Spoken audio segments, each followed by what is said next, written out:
Good morning, students. Today we will read the next poem by Alfred Lord Tennyson. Tennyson is a Victorian poet in English literature, and he is the representative poet of Victorian era. Ulysses. This is a dramatic monologue, and this poem was published in 1842.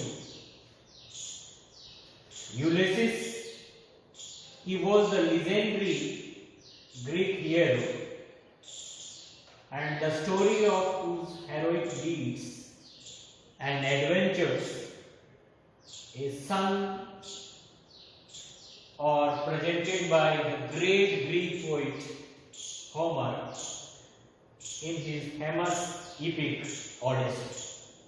Homer, who was one of the greatest poets of the world, and he was famous for writing Greek literature, especially two epics, Odyssey. This Ulysses, which has been depicted by Alfred Lord Tennyson, it is presented, this character is presented like Dante's Ulysses as he scaled him in the 26th canto of his book Inferno. So this Ulysses, this Greek hero or the legendary figure who has been presented by Tennyson, the great poet of Victorian era, is like the Ulysses of Dante. And on this point, we can observe the influence of Homer and the great poet Virgil. So this poem, this dramatic monologue by John Tennyson, it has influence of Homer and Virgil. Dramatic monologue. Last poem we read, that was My Last Duchess, and that was also famous dramatic monologue by Robert Browning, and Robert Browning is also a Victorian poet. So, Ulysses, it is also a dramatic monologue. And in this monologue, Ulysses, he is speaking, he is addressing his sailors. Sailors, they do not speak throughout the poem. Only Ulysses, he addresses them. So, this poem, it is also a dramatic monologue like Robert Browning's poem, which we studied earlier, that was My Last Duchess. So Ulysses, it is also a famous dramatic monologue by Tennyson. It expresses the feeling of Ulysses. This monologue, it doesn't express the feeling of the poet. Rather, this monologue, it expresses the feeling of the main legendary figure Ulysses.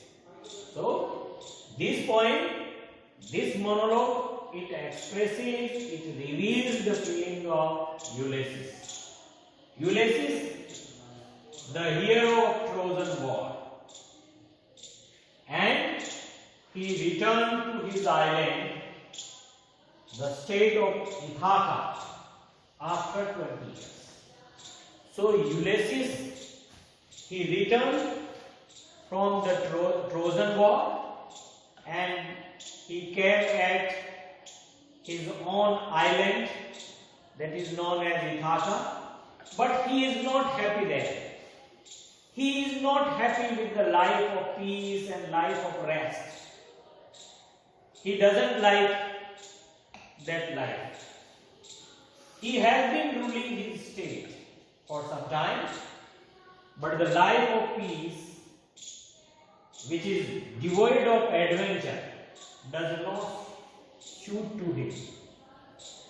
So, because he worked or he struggled for continuously 20 years for the Trojan War, and after that Trojan War, he returned at his own island Ithaca, and he started to rule there, but he is not happy with the life of peace, which is without adventure, because in last 20 years he struggled. He did great adventures on the surface of the sea. So he doesn't like this life of rest and peace, which is passive. He is at the coast of the sea. This point it starts with that scene. Ulysses, he is standing at the coast of the sea, and he is surrounded by his sailors, his fellow men, whom he exhorts to follow him in the quest of more knowledge and adventure, more experience. So Ulysses, he is not happy.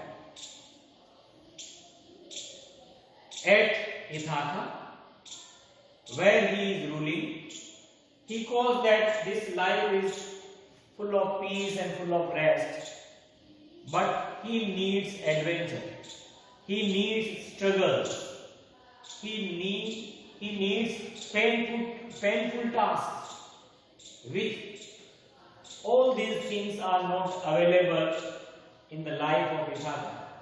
So he addresses his sailors, and he tells them that we should make a more journey in the quest of acquiring knowledge and acquiring more experience.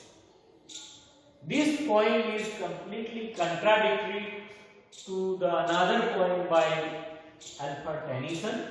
That point is Lotus Eater. In Lotus Eaters, Ulysses with his friends or with his sailors, they go down at the coast of the Africa, and they started to take rest there, and they say that the slumber is more sweeter than toil. Means they like rest, but in this point he does not like rest. In Lotus Eater, he and his followers, they like rest, but in this point Ulysses, he is not happy with the rest and peace. So both the points, they are contradictory. This point is quite opposite to that point Lotus Eaters. So in the next video we will read the poem line to line. Thank you very much.